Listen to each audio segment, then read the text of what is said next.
एक गांव में नदी किनारे दो बहनें रहती थीं। बड़ी बहन कमला का पति कुछ समय से बीमार रह रहा था, इसलिए वो रोज छोटी बहन माया के घर काम करने जाती थी। माया की शादी एक अमीर व्यापारी से हुई थी। वह बहुत कंजूस और लालची थी।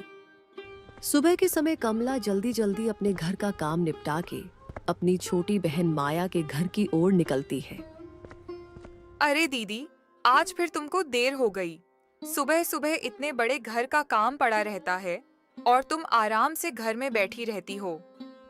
जल्दी आना चाहिए था। खैर, अब आ ही गई हो तो चलो, काम में लग जाओ। माफ करना बहन। मेरा मुन्ना रात भर रोता रहा पेट दर्द से, इसलिए देर हो गई। मैं जल्दी जल्दी सब काम कर दूंगी। ठीक है, चलो। पहले आंगन और बैठक अच्छे से झाड़ पोंछ दो। घर चमकना चाहिए। उसके बाद रसोई में जाकर सारे बर्तन मांज देना। और हाँ, काम ठीक से होना चाहिए। कमला तुरंत काम पर लग जाती है। सबसे पहले माया के घर का आंगन बैठक और सारे कमरों में झाड़ू पूछा करती है। वह एक एक कोना साफ करती है। फिर बर्तन मांजने बैठ जाती है। उधर माया आराम से बैठकर चाय पीती है। अच्छा, सुनो, सारे काम तो तुमने कर ही दिए हैं। अब ये ध्यान रखा है, इसमें से अच्छे अच्छे चावल चुनकर साफ कर दो। टूटा फूटा चावल और कचरा अलग कर देना। मेरे घर में सिर्फ बढ़िया चावल पकते हैं, समझी? और फिर जल्दी से रसोई में जाकर दोपहर का खाना बना देना। कमला चुपचाप बैठकर चावल साफ करती है। फिर रसोई में जाकर खाना बनाने लगती है। वो अपने मन में सोच रही होती है कि माया ने कहा था कि वो पैसे तो नहीं देगी, पर रोज के काम के बदले अनाज देगी।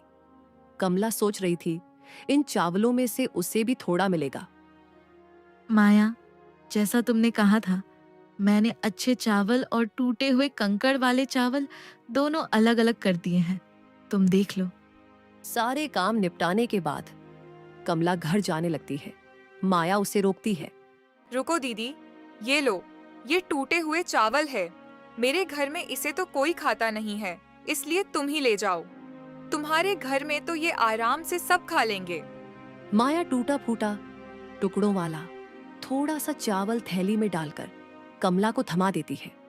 कमला ने बिना कुछ कहे चावल लिया और घर की ओर चल पड़ी। आंखों में आंसू थे, मगर होठों पर एक भी शिकायत का शब्द नहीं आया, क्योंकि उसे पता था उसकी मजबूरी और गरीबी में ये चावल भी उसके लिए कीमती है।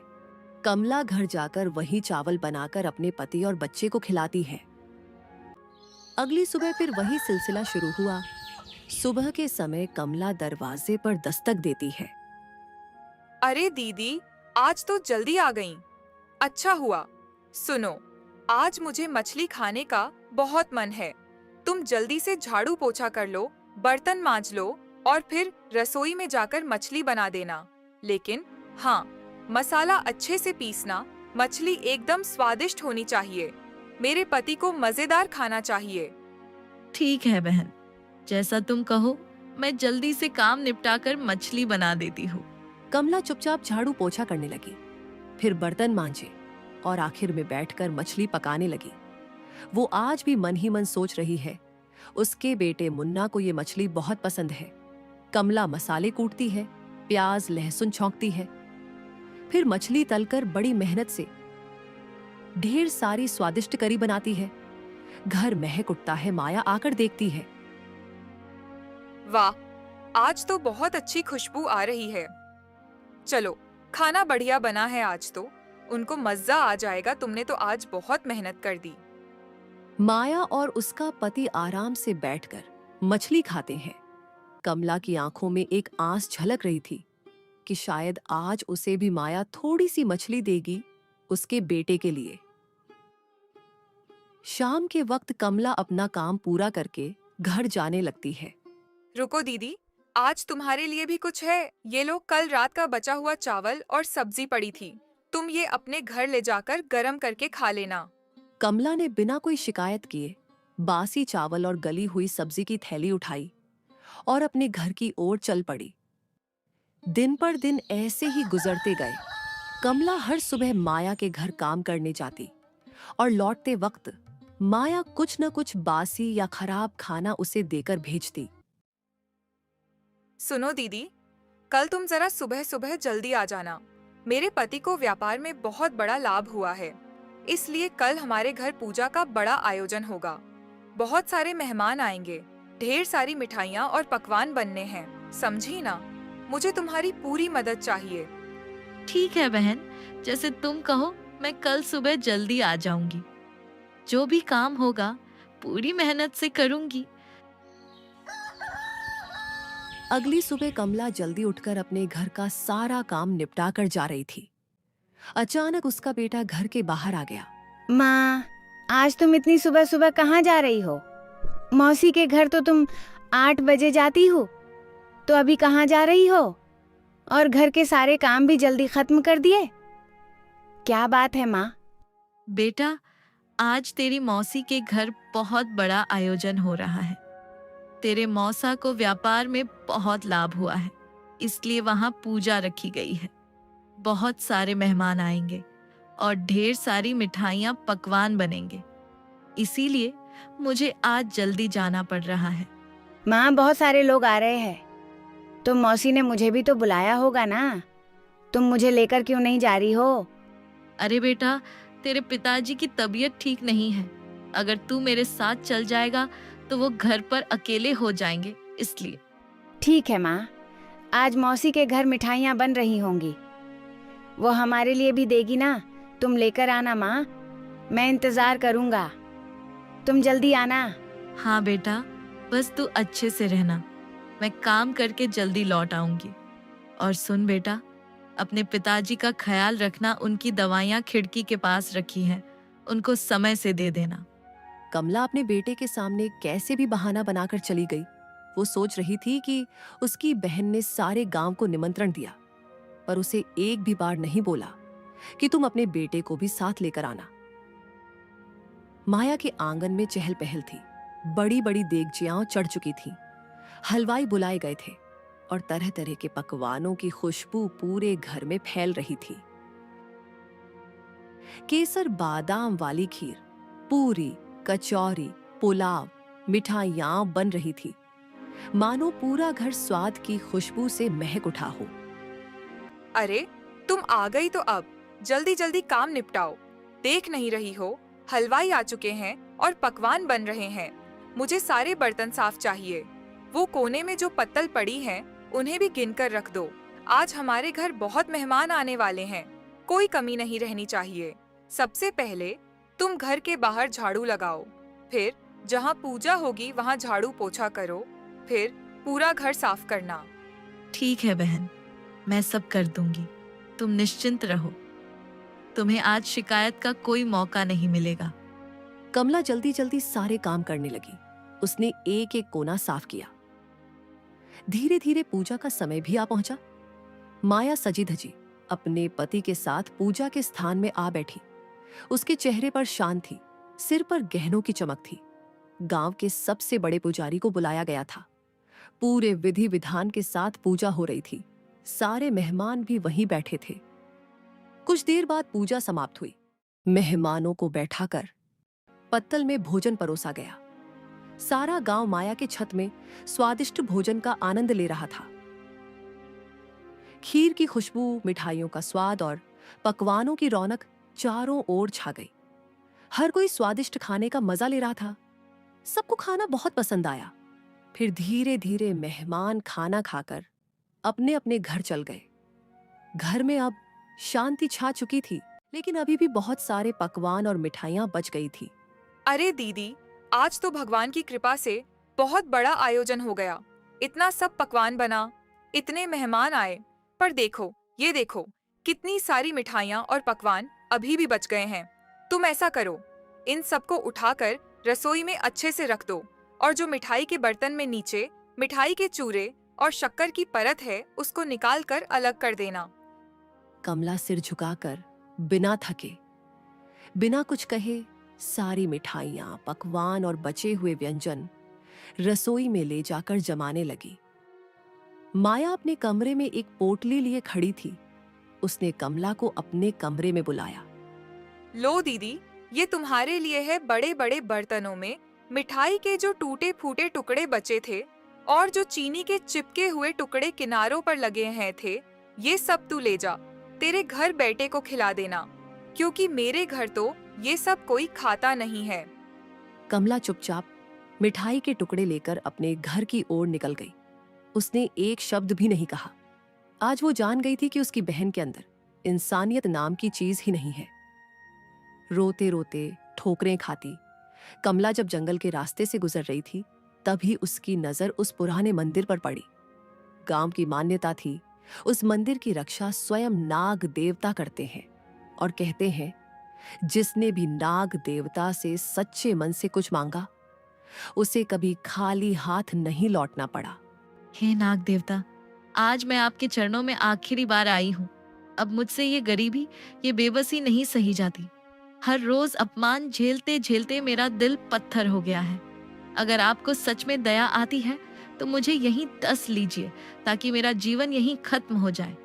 मेरा बच्चा अब और मेरी आंखों के आंसू न देखे। आज भी वो मासूम मेरा इंतजार कर रहा होगा कि माँ मिठाई लेकर आएगी, लेकिन मैं तो बस ये शक्कर का चूरा और टूटी फूटी मिठाइयाँ लेकर घर लौट रही हूँ।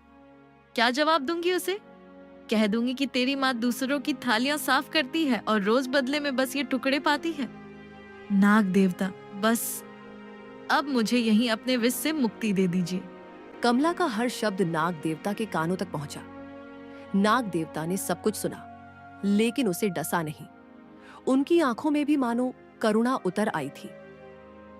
कमला रोते रोते वहां से जा ही रही थी, तभी अचानक नाग देवता के चारों ओर एक तेज रोशनी फैलने लगी, मानो उन्होंने कमला को आशीर्वाद दिया हो। कमला जैसे ही अपने घर के बाहर पहुंचती है, उसका बेटा दरवाजे पर बैठा उसका इंतजार कर रहा था। उसकी आंखों में चमक और चेहरे पर मासूम उम्मीद थी। माँ, तुम आ गई। देखो ना, मैं कब से तुम्हारा इंतजार कर रहा था। क्या तुम मेरे लिए मिठाई लेकर आई हो? माँ, जल्दी से पोटली खोलो ना, मुझे आज मिठाई और पकवान खाने हैं। कमला कांपते हाथों से पोटली खोलती है और तभी एक चमत्कार घटता है। उस पोटली में ढेर सारी रंग बिरंगी मिठाइयां, लड्डू, जलेबी, पेड़ा, कचौड़ी और स्वादिष्ट पकवान नजर आते हैं। उसका बेटा खुशी से उछल पड़ता है और मिठाइयां खाने लगता है। हे भगवान, ये कैसे संभव हुआ? मैं तो सिर्फ चूरा और शक्कर लेकर आई थी। ये मिठाइयाँ, ये पकवान, ये सब कहाँ से आ गए? सचमुच वो क्षण किसी चमत्कार से कम न था। कमला ये समझ ही नहीं पा रही थी कि ये कैसे हुआ।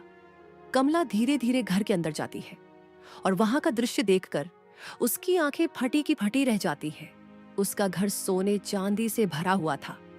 इतना ही नहीं, उसका बीमार पति जो महीनों से बिस्तर पर पड़ा था, अचानक खड़ा हो जाता है। उसके चेहरे पर तेज और शरीर में नई ऊर्जा थी। हे भगवान, ये कैसा प्रकाश है? ये सारा घर सोने चांदी और हीरे जवाहरात से कैसे भर गया? और आप ठीक हो गए, आप अपने पैरों पर खड़े हैं। ये कैसा चमत्कार है? अरे कमला, ये क्या हो गया? मैं तो बिस्तर से उठ भी नहीं पाता था और आज मुझे बिल्कुल अच्छा लग रहा है। और इतना सोना हमारे घर में कहां से आ गया? उसका बेटा भी मासूमियत से कमला से सवाल पर सवाल पूछता है। फिर कमला अपने बेटे और पति को सारी बातें बताती है। ये सब नाग देवता की कृपा है। मैं तो माया के घर से सिर्फ शक्कर और चूरा लेकर निकली थी।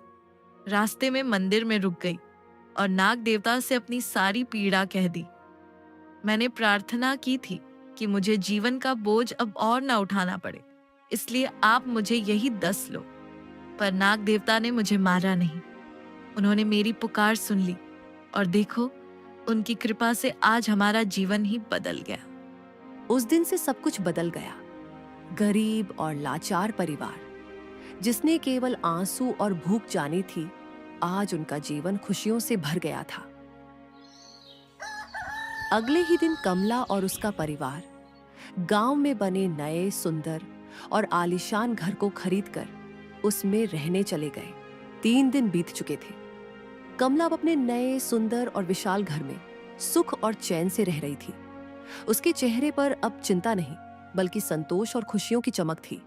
उसके पति की तबीयत अब ठीक हो गई थी, इसलिए वह फिर से अपनी खेती बाड़ी को संभालने लगा। उधर माया अपने घर में बैठी सोच में डूबी हुई थी कि आखिर कमला काम पर क्यों नहीं आ रही है।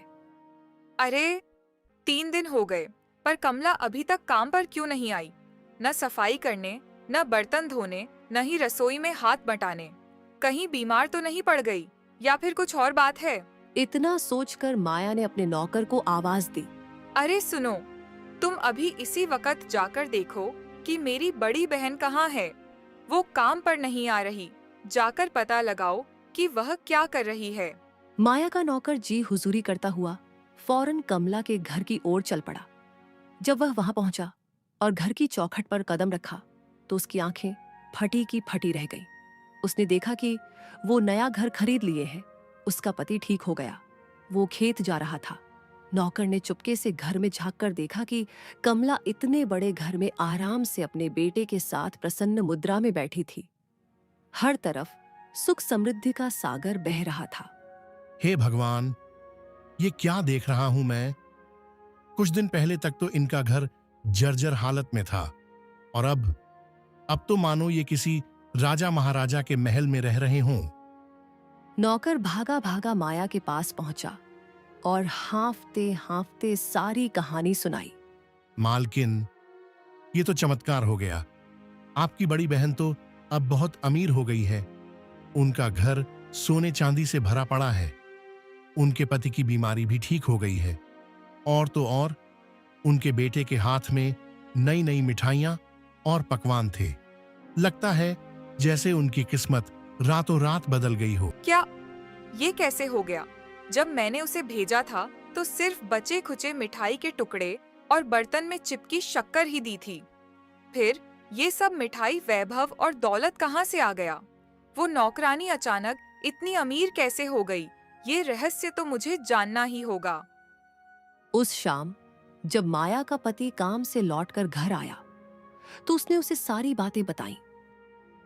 सुनते हो जी, आपको पता है मेरी बड़ी बहन कमला अचानक अमीर हो गई है। उसका टूटा फूटा घर अब महल बन गया है। उसके पति की बीमारी भी छूमंतर हो गई। मुझे तो समझ ही नहीं आ रहा कि आखिर रातों रात ऐसा चमत्कार हुआ कैसे। अरे वाह, ये तो बहुत अच्छी बात है। तुम्हारी बहन ने बहुत तकलीफें सही हैं। तुम जाकर उसी से पूछ लो आखिर ये सब कैसे हुआ।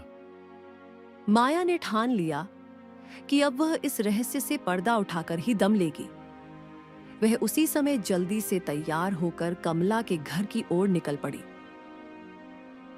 वहां पहुंचकर जब उसने महल जैसा घर देखा तो उसकी आंखें फटी की फटी रह गईं। उसके मन में जलन और हैरानी दोनों साथ साथ उमड़ पड़े। फिर वह घर के अंदर गई। अरे बहन, तू काम पर नहीं आ रही थी, इसलिए मुझे तेरी चिंता हो गई थी। इसलिए मैं तुझसे मिलने आ गई। पर ये सब कैसे हुआ? तू इतनी अमीर कैसे बन गई? जरा मुझे भी तो बता, आखिर क्या हुआ ऐसा कि तू रातों रात अमीर बन गई? माया, तू रोज जो मुझे बचे खुचे बासी चावल और सब्जी देती थी और उस दिन तूने मुझे मिठाई के चूरे और शक्कर दी थी ना, मैं वही सब लेकर घर लौट रही थी। तभी रास्ते में नाग देवता मिले। मैंने उन्हें अपनी सारी दुख तकलीफ बता दी और नाग देवता की कृपा से ये सब बदल गया। माया को कमला का नया घर देखकर और इतनी समृद्धि देखकर जलन होने लगी। उसकी लालच अब और बढ़ गई थी। अगले ही दिन माया ने मन ही मन ठान लिया कि उसे अपनी बड़ी बहन से भी ज्यादा अमीर बनना है। उसके भीतर का लालच और जलन उसे चैन से बैठने नहीं दे रहा था। उसने अपने पति से सारी बातें बताईं। सुनो जी, मुझे सब पता चल गया है।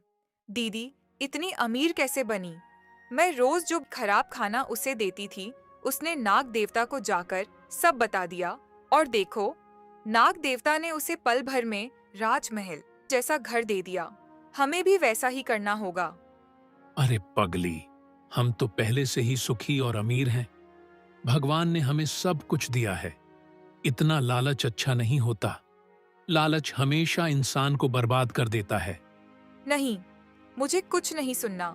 वो मुझसे ज्यादा अमीर नहीं हो सकती है उसकी। मेरे सामने कोई औकात नहीं थी और आज वो मुझसे ज्यादा अमीर हो गई। अब मैं भी वो सब करूंगी जो वो करती थी। पति ने बहुत समझाया, पर माया पर लालच का भूत सवार हो चुका था। उसी दिन थोड़ी देर बाद दोपहर के समय वो कमला के घर पहुंची और झूठे आंसू बहाने लगी। दीदी, मुझे माफ कर दे, मैंने तेरे साथ बुरा किया, इसलिए आज मेरे पति के कारोबार में थोड़ी मुसीबत आ गई है। अब तो घर चलाना भी मुश्किल हो रहा है। मुझे अपने घर पर काम पर रख लो। जैसे मैं तुम्हें काम करवाया करती थी, वैसे ही अब मैं कर लूंगी। अरे माया, तू क्यों चिंता करती है? तू तो मेरी सगी बहन है। तू बोल बहन, मैं तेरी पूरी मदद करूंगी। अरे नहीं दीदी, मुझे पैसों की मदद नहीं चाहिए। बस तुम मुझे काम पर रख लो और बदले में मुझे खाना दे देना। ठीक है, अगर तेरा मन है तो आजा, मेरे घर पर काम कर लेना। मुझे तुझसे कोई गिला शिकवा नहीं है। कमला दिल से साफ थी। उसने अपनी छोटी बहन के झूठ को पहचान भी लिया, लेकिन फिर भी उसने कुछ नहीं कहा। उसने माया को अपने घर काम पर रख लिया।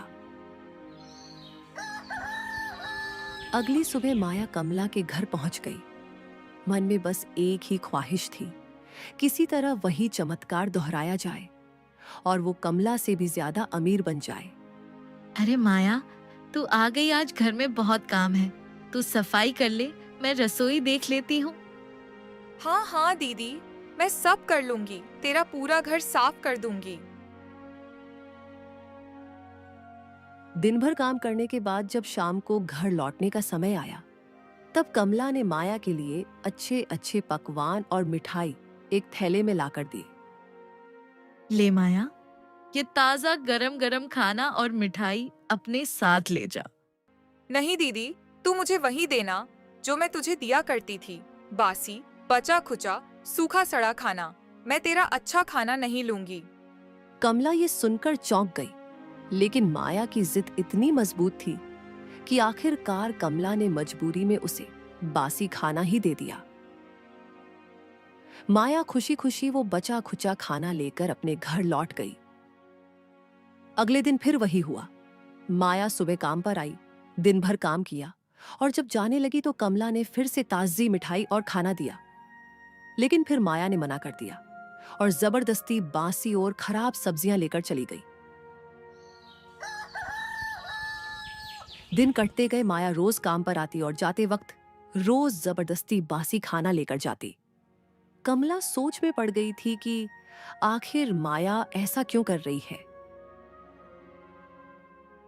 अब तो काफी दिन हो गए दीदी के घर काम करते करते।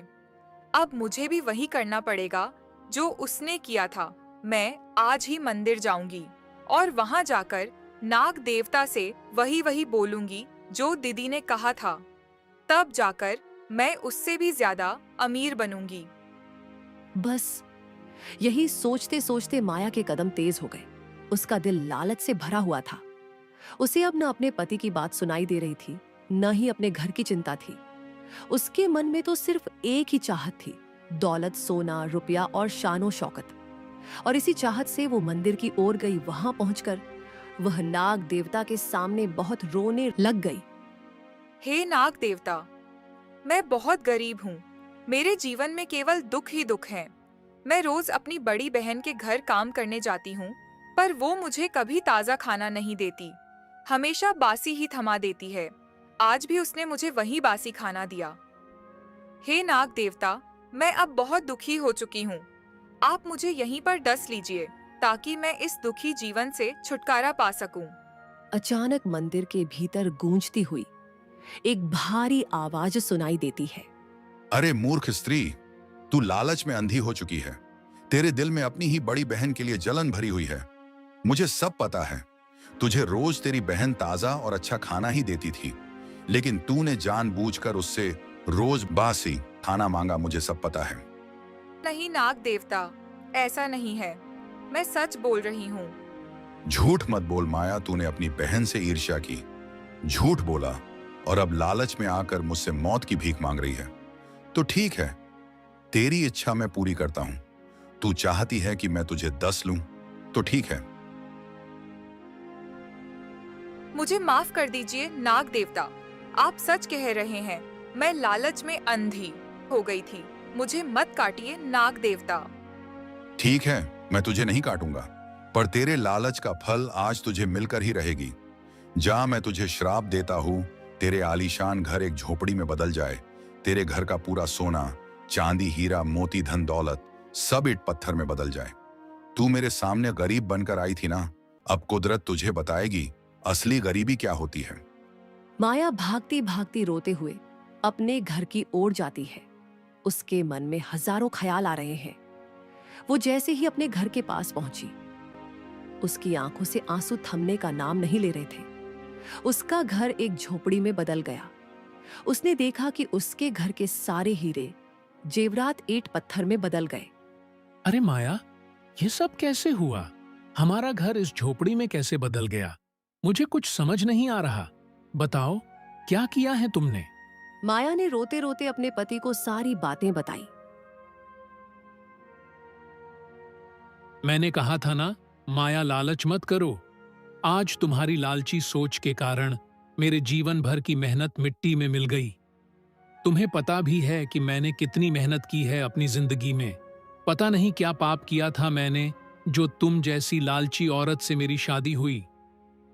माया के लालच की वजह से उसका ऐशो आराम, धन दौलत और पति का प्यार सब छीन गया। इस तरह लालच और जलन में अंधी हुई माया ने अपने ही हाथों अपनी जिंदगी बर्बाद कर ली।